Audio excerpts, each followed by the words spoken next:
The Italian Invasion of Abyssinia, 1935 through 1936. At 5 a.m. on the 3rd of October 1935, Italian forces crossed into Abyssinia, modern-day Ethiopia, signaling the start of the Second Italian-Abyssinian War. The war's outcome would not only change the face of Africa, but the political rifts it caused between the fascist nations and the democratic nations would contribute to the beginning of the most devastating conflict the human race has ever known, the Second World War. The invasion wasn't something which had just developed overnight. It signaled the end of years of Italian frustration following their defeat at the hands of Abyssinia in the 1896 Battle of Adwa, which was the worst defeat ever inflicted on a European power in Africa. The Battle of Adwa saw 6,000 Italian troops lose their lives and remained a painful memory in the Italian national consciousness. Benito Mussolini, Italy's fascist dictator, saw himself as a modern-day Julius Caesar, ready to carve out a new Roman Empire. During the 1920s, this saw him brutally subjugate the existing Italian colonies of Libya, Somalia, and Eritrea. But national issues prevented him from invading Abyssinia, which formed a wedge between Italy's East African colonies. However, by 1932, following the celebrations that marked a decade of fascist rule and needing to distract the Italian people from the problems of the Depression of the 1930s, Mussolini's attention turned to the East African kingdom. By 1934, he told his government to prepare for the total conquest of Abyssinia. The excuse for such an invasion came in December 1934 following a skirmish near an oasis at Hoare-Laval on the Abyssinian border. Abyssinia and Italy were both members of the League of Nations, an organization set up following the First World War to settle disputes amongst nations at the conference table rather than the battlefield. Haile Selassie called upon the League for arbitration, but the League decided not to attribute blame to either side and to exonerate both nations of any wrongdoing, which was to prove a grim foreshadowing of the League's handling of the entire Italian invasion. The reason for the League's impotence stemmed from France and Britain's hopes that by not punishing Italy, they could hope to gain Mussolini's help in the impending war with Nazi Germany. While this may seem strange in retrospect, in 1934 the alliances of World War II were far from set in stone, with the Italian dictator distrusting Adolf Hitler, particularly over his plans to annex Austria, which bordered northern Italy and was led by Mussolini's protege, Engelbert Dollfuss. In addition, it provided Mussolini with renewed confidence as he stepped up Italy's rearmament program. Particular attention was paid to the development and stockpiling of chemical weapons, which had been used in Italy's pacification of Libya. Chemical weapons were used to deadly effect against the loosely dressed Abyssinian warriors and civilians. One chemical weapons factory established near Mogadishu in Somalia produced no fewer than 17 warehouses worth of chemical weapons. Further stores of chemical weapons were maintained in the Libyan cities of Benghazi and Tripoli. The blister agent, sulfur mustard, was the most commonly used chemical weapon in the war. In addition to chemical agents, vast quantities of more conventional arms were also produced and transported. 6,000 machine guns, 2,000 artillery pieces, 600 tanks, and 450 aircraft, including 200 bombers.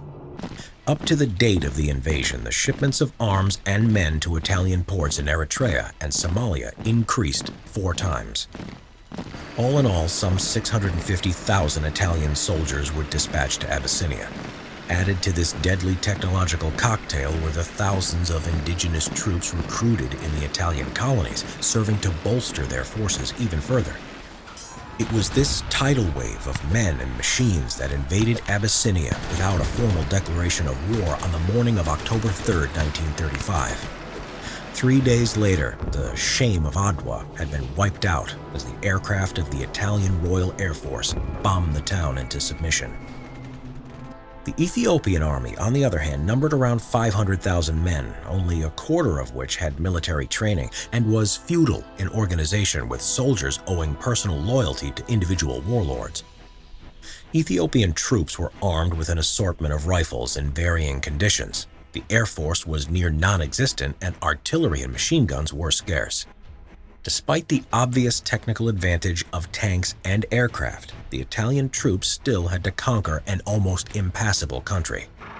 As there were few roads, the initial Italian advance soon became bogged down, and it was difficult to keep the vast army adequately supplied, as each desert, mountain, and gorge presented itself as a natural defensive obstacle. Thanks to this initial setback, Abyssinian morale was still high. In December 1935, Haile Selassie issued a call to arms. Everyone will now be mobilized, and all boys old enough to carry a spear will be sent to the capital, Addis Ababa. Married men will take their wives to carry food and cook. Those without wives will take any woman without a husband. He chose to exempt only mothers with infants and the blind, those who could not walk, and for any other reason could not carry a spear. He also issued a deadly warning to those who did not rally to the flag. Anyone found at home after the receipt of this order will be hanged. With renewed resolve, the people rallied to Selassie's call. Alongside launching a renewed offensive, Selassie appealed to the League of Nations. The League responded by condemning the Italian invasion. Furthermore, the majority of the League's members voted to impose economic sanctions upon Italy. However, economic sanctions led to a wave of defiance across Italy, and the population pledged their support to the conflict. It took 6 weeks for the sanctions to be organized, and when implemented, did not include a ban on oil, which was the one sanction that would have had a major impact on Italy's war effort. Britain and France's efforts to maintain good relations with Mussolini proposed a negotiated settlement to the war, which greatly favored the Italians. The Hoare-Laval Pact saw Britain and France suggest Italy could have 2 large regions of Abyssinia in return for a ceasefire. When leaked to the French press, the plan drew immediate public condemnation and was denounced by the Ethiopians. It was publicly known that Italy was using deadly chemical weapons in Ethiopia, with many in Britain and France seeing the pact as doing a deal with evil. Following the December offensive, Mussolini grew impatient with his army's progress. He sacked the campaign's commander, General De Bono, and replaced him with Marshal Badoglio, who had demonstrated his willingness to use brutal force in Libya. Following his appointment, Mussolini sent a telegram to Badoglio authorizing him to employ any kind of gas, even on a massive scale. Often sprayed as vapor from the air, the sulfur mustard created a burning rain that the Abyssinian forces had no defense against. Moreover, 1,000 heavy bombs of chemical weapons were fired at enemy positions in the 3 months following Badoglio's promotion. Despite fierce resistance, by late April 1936, Italian forces were finally able to meet the last Abyssinian army at the Battle of Ogaden. In the next 10 days of bitter fighting, the last organized force between the invaders and the Ethiopian capital were defeated. On the 5th of May, Badoglio drove the head of his force into the capital, Addis Ababa, as the remaining inhabitants watched on sullenly. A testament to the war's popularity in Italy was that more than 30 million people packed the country's piazzas for victory celebrations. Haile Selassie had managed to escape 3 days before and addressed the League of Nations on the invasion of his country. He remained in exile until Abyssinia was liberated by the British and Allied forces in 1941. Italy withdrew its delegation from the League and formally left in 1937. Hitler, meanwhile, defied the League by taking advantage of the Abyssinian crisis when he reoccupied the Rhineland in March 1936. The Italian army had won a victory that Mussolini's biographer, Renzo De Felice, described as the dictator's masterpiece.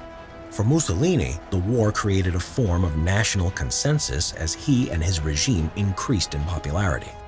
The campaign also gave a clear demonstration to the world of the ineffectualness of the League of Nations, which was to carry profound consequences as it undermined the ideas of collective security and propelled Mussolini into an ever closer relationship with Adolf Hitler.